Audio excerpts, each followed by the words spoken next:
I used my inheritance to keep my wife's business afloat. Last week, she changed the locks. It's my company now. You were just the bank. I slept in my car that night. This morning, she was screaming at the gates, holding a sign, please come back. The worst part isn't the betrayal. It's how clean it felt. How rehearsed. How she twisted the knife while smiling like she'd practiced in the mirror. I guess I should start with what she said to me the night she locked me out. But no. First, let me tell you what I did to the fish. We had this huge aquarium in the office, her statement piece. 6-foot glass tank with exotic fish she'd named like children, Cyrus, Luna, Miko. I fed them. Cleaned the filter. Replaced the UV bulbs. One of them was sick last fall. I stayed up all night with YouTube videos trying to diagnose fish rot like a psycho vet student. Last week, when I came back to my office, to grab the last of my things, the door code had changed. She watched me from behind the front desk, lips tight, arms folded. You don't work here anymore, she said. Please don't make this harder. The fish tank was behind her. Still lit. Still bubbling. She didn't notice the bottle of liquid plant food in my hand. Still had the key to the service hatch. The fish didn't survive. I won't go into details. I don't feel good about it. I don't feel bad either. That's where we are now. Let me rewind. For years ago, I inherited $138,000 from my grandmother. Not a life-changing amount in most cities, but enough to buy breathing room. My wife, Erica, was just starting her digital marketing company. She had 2 clients and a rented desk in a co-working space. Her pitch? Boutique service with big agency energy. Personalized analytics. Clean branding. She had the charm. I had the bank. She cried when I offered the money. Said she didn't want to take it, that she'd rather build something on her own. But we both knew the truth, she needed it. Desperately. So I transferred $90,000 into a joint business account and kept the rest in a CD. She exploded. 6 clients within a year. Then 12. Then a full office space in a gentrified strip with matte black walls and gold fixtures and curated succulents. Everyone called her a genius. A disruptor. How did she scale so fast? Me. I did the books. Cleaned after hours. Ran errands. I once drove 6 hours round trip because her new client wanted custom-milled driftwood shelves for their photo studio. I never asked for equity. I never even got business cards. Because it was hers. Because I believed in her. Then came the new hire. Ben. Younger. Taller. Vegan. The kind of guy who uses intentional as an adjective for his breakfast. I didn't mind him at first. But then came the lunches. The Slack messages with hearts. The wine-soaked brainstorms that went past midnight. I asked once, joking kind of if anything was going on. She laughed like I'd asked if she was joining a cult. He's gay, babe. Jesus. You think I'd cheat on the man who bankrolled me? She said that with a smirk. Like I was an ATM with emotional support. The change happened slowly. First, she took me off the payroll. Said the IRS flagged our setup. Said it was cleaner if she handled all money flow. Then the keys stopped working. She claimed it was the locksmith's fault. Then the mail started going to a P.O. box I didn't have access to. Then last Monday, I came home after grabbing takeout and the locks had been changed. The box of my clothes on the porch had a post-it. Please don't make this ugly. I'll Venmo you for the couch. That night, I slept in my car. Do you know what it's like to watch a business you helped build, paid for, erase you? To see the Instagram posts about female empowerment with the logo you helped design? To watch Ben take credit for client strategies you drafted in a notebook during her anxiety spirals? The next morning, I went to the office. She was already there. White blouse. Tucked. Hair perfect. I asked her quietly, calmly, what the hell she thought she was doing. She didn't blink. It's my company now. You were just the bank. That's the moment. Right there. Not the cheating, I don't even know if she did. Not the gaslighting. Not the erasure. That line, you were just the bank. It didn't even sting. It just rewrote everything. My memories? Color drained. My loyalty? Flipped like a switch. I didn't yell. Didn't threaten. I just turned around. That was 6 days ago. Yesterday the CD matured. $48,000 plus interest. And now? Now we begin. She thinks this is over. That I'll crawl away and lick my wounds. But what she doesn't know. She didn't just betray a man. She betrayed a builder. And builders? We don't burn down houses. We wait for the foundation to crack. Then we buy the lot. Update 1. I didn't go nuclear. Not yet. It's easy to fantasize about burning someone's world down when you've been locked out of your own life, but I've always believed in precision over spectacle. Anyone can swing a hammer. But to make someone feel the walls closing in, you need blueprints. You need time. You need patience. After I left the office that morning, after she called me the bank, I drove to a parking garage 3 blocks away and sat in silence for 3 hours. No music. No scrolling. Just breathing. I didn't cry. I didn't scream. I wrote down everything I remembered. Every dollar spent. Every late-night run to FedEx. Every time I fixed the damn HVAC in the new office because she didn't want to waste money on a contractor. I listed client names I'd helped court. Passwords she forgot. Add copy I ghostwrote under her name. I made a ledger. Not for court. For clarity. She thought I was just the bank? Then she forgot who taught her how to balance the books. Step 1 was information. So I called Kyle, our old lawyer from when we formed the LLC. We hadn't spoken in 2 years. He picked up on the third ring. Hey, man. You still married? No, I said. Not the way that counts. I asked him a single question. When we dissolved the LLC last spring, was there a clause about intellectual property? He paused. I'd have to check. Why? I need to know if the name was re-registered. Or if it's still in limbo. Another pause. Then, is this about Erica? I didn't answer. He said he'd call me back in 2 days. Step 2, appearances. She thinks I'm in hiding. Broke. Maybe suicidal. I am in hiding, but not from her. From her narrative. So I made a new Instagram. 1 post. No selfies. Just a photo of a rental office space downtown with a cryptic caption. New beginnings. Not a comeback, just re-entering a room I helped design. I didn't tag her. Didn't name anyone. But I knew she'd see it. That kind of post is social blood in the water. Sure enough, 5 hours later, Ben viewed my story. Then Erica. Then 2 of her girl boss posse. That night, I got an email from her personal account. Subject line, what are you doing? No greeting. No punctuation. Just that sentence. I didn't reply. Instead, I Venmo'd her exactly $1. With the note, for the couch. Step 3, discovery. You'd be amazed what people throw away when they think they've won. I went back to the old co-working space where Erica launched the company. The receptionist remembered me, gave me a free coffee while I waited for a friend. In the recycling bin near the printers? 2 binders. Client intake forms. Strategy decks. One of them still had my handwriting in the margins, notes I'd made when she panicked before a pitch meeting. I took photos of every page. Then I made a call. To Nina. She was one of our first clients. Boutique skincare brand. Loyal. We helped her go from Etsy to Nordstrom shelves. I hadn't spoken to her in months. Michael, she said. Holy crap. Are you okay? I didn't lie. Erica and I split. I just wanted to say thank you. For believing in us back then. Us. Not her. There was a pause. Then Nina said she told me you'd stolen money. That you were unstable. That hit harder than expected. She said you emptied the business account, Nina added. Said you were going through something. I didn't ask her to pick sides. Just said I was going solo now. Rebuilding. 1 client at a time. Send me a deck, she said. Not a pitch. Just what you do different. She wasn't the only one. By midnight, I'd sent 4 quiet feelers. Not revenge. Just reminders. You trusted me once. Maybe you should again. Step 4, structure. I went back to the apartment the next morning. Not to beg. To check the mailbox. I still had keys at least to that. She'd filed a change of address but missed a few subscription forms. There was a letter inside. Final notice. Business insurance renewal. Unpaid. I took a photo. Next was the landlord. I asked if the lease had been updated. She said you were relocating for work, he told me. Didn't mention divorce. Then he looked over his glasses. Just between us?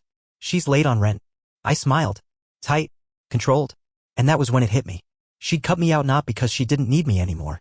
She cut me out because she realized she couldn't keep up without me. She wanted the glory. The title. The girl boss spotlight. But the bones of that company? Were mine. Not legally. Not visibly. But structurally. And now? Now she was flailing. Pretending to swim while the tide pulled her under. Step 5 is tomorrow.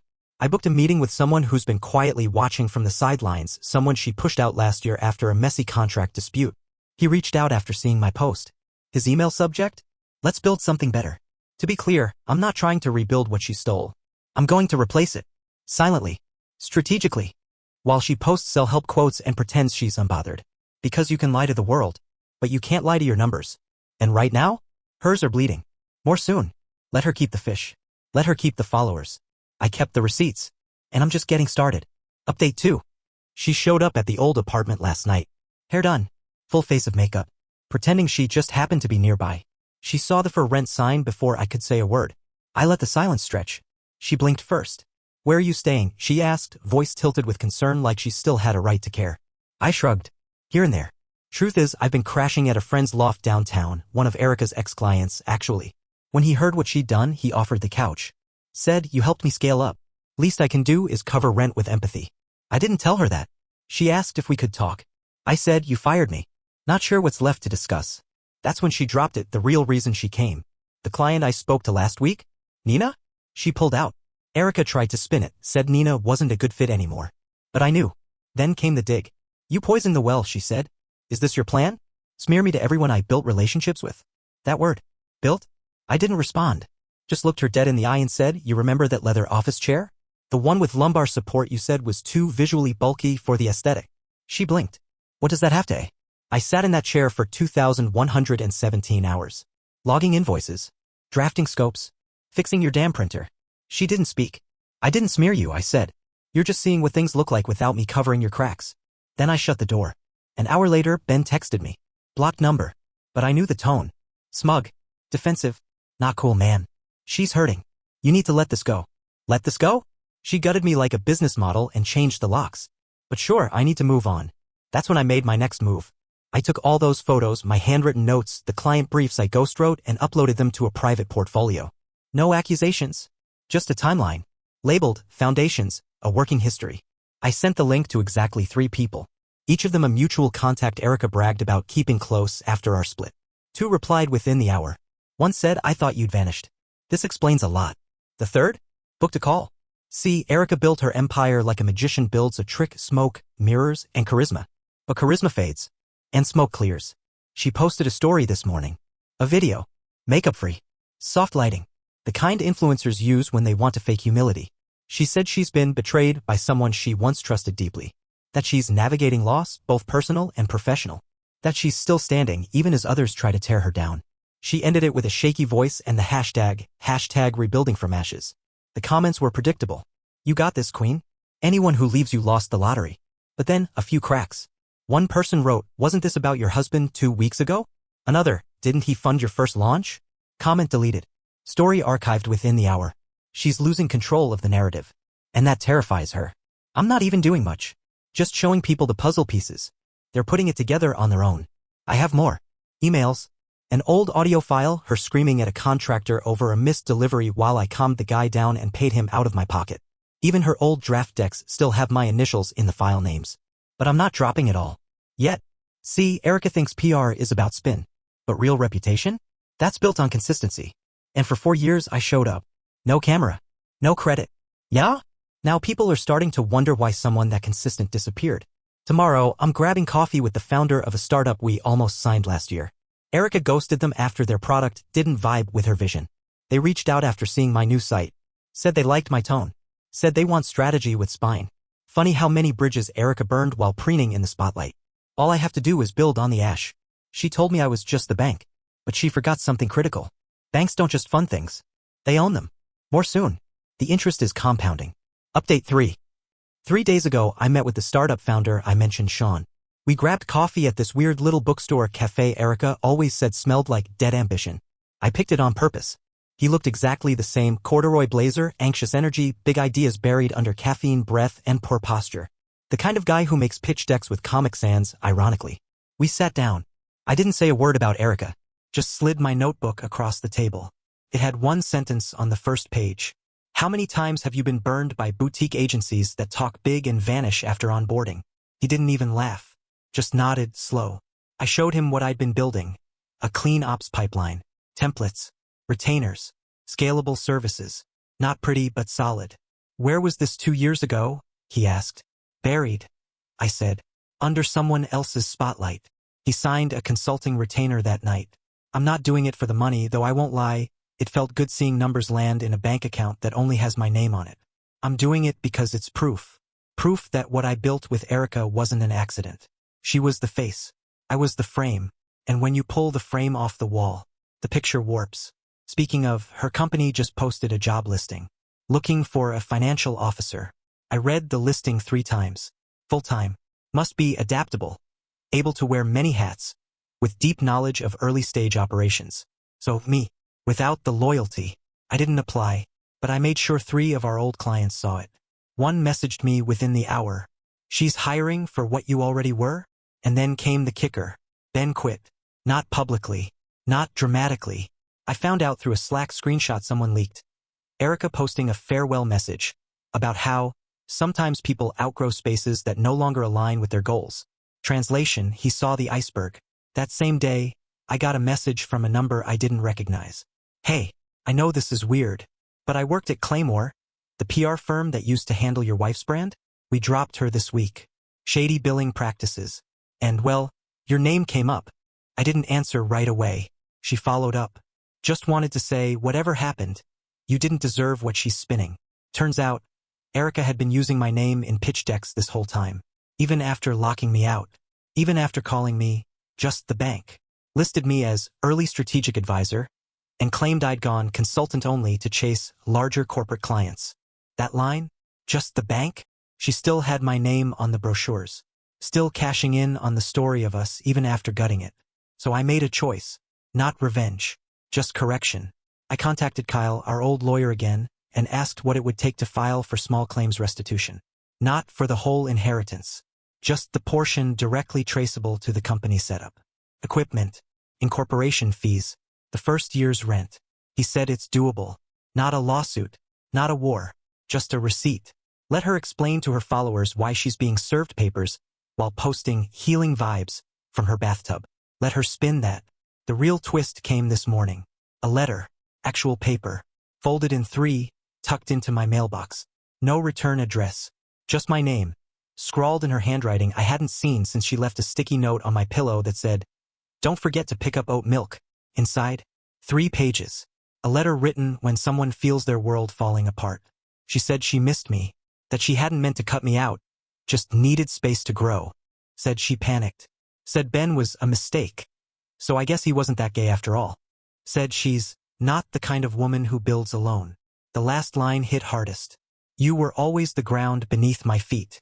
I didn't realize it until it crumbled. Crumbled? No, sweetheart.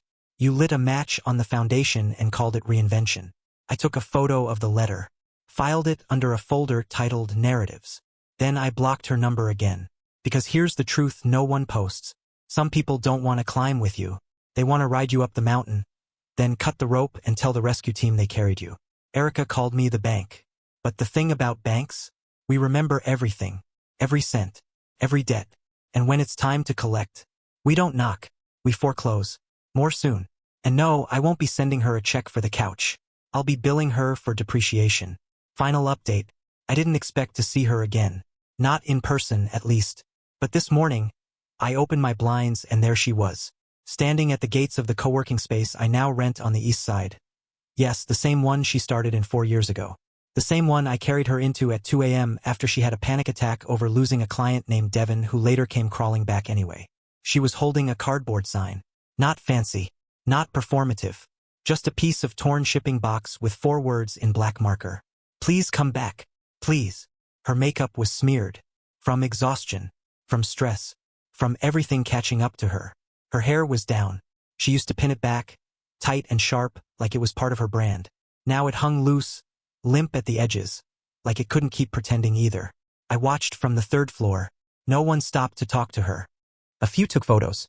One woman muttered something under her breath and crossed the street. Erica stood there for 20 minutes before sitting down on the curb. Like she was waiting for divine intervention. She didn't know I was watching. I thought about going down. Thought about walking out, kneeling beside her, whispering something venomous, something that would stick to her bones for years. But I didn't. Instead, I poured myself a cup of coffee from the communal kitchen, went back to my desk, and started typing up a Q4 plan for Sean's company. Business is good, by the way. For clients. 2 partnerships. A slow burn. All rooted in what I used to do in the shadows. Now lit. Around noon, she was gone. She didn't leave a note. Didn't try to come inside. Just vanished. I checked her Instagram out of morbid curiosity. Gone. Not just deactivated. Deleted. All of it. 5 years of curated aesthetics, hashtags about empowerment, selfies filtered so aggressively they bled pixels, gone. Her website redirects to a 404. Her business email bounces.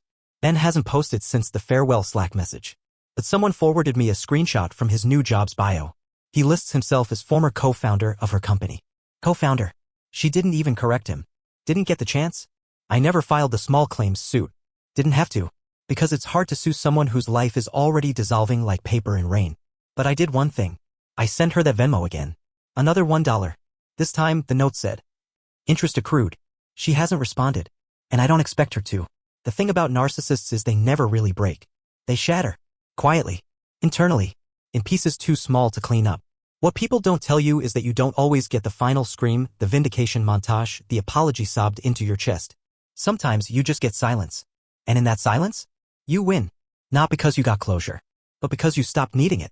Erica thought she was building something without me. She thought I was the foundation. But what she never understood, I wasn't the ground. I was the gravity. I held it all down. Without me, everything floats. and eventually floats away. Last week, a mutual friend messaged me, someone who stayed quiet during the fallout.